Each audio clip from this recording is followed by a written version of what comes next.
शुरू करें। Respected principal, teachers, मेरे छोटे बड़े बहन भाइयों, सलाम हो गया। अस्सलाम वालेकुम। अज मैनू जेड़े अल्लाह ते बोलन दा मौका मिलिया वा ओ वा मज़ाहिया लतीफे। लतीफे तो हसन दे लिए होंदे ना कि सीरियस रहन दे लिए। Very funny. बिना हुक्म मरना होगा। हाय अल्लाह, स्कूल का काम तो करना होगा। इतना सीरियस होके ना रहा करो, किसी दुनिया चाहे हो ऐसी यूज नहीं आए।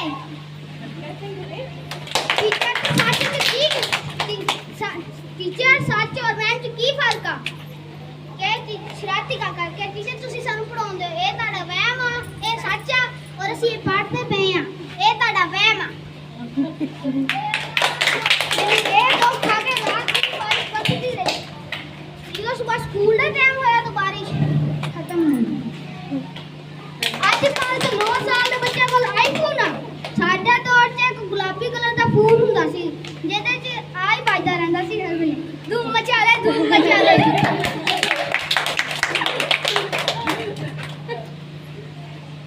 बचपन च मार मार के सुलाउंदे सी, जो ਵੱਡੇ होए तो मार मार के उठाउंदे सी। पता नहीं घर वालियां नूं की चाहिदा सन।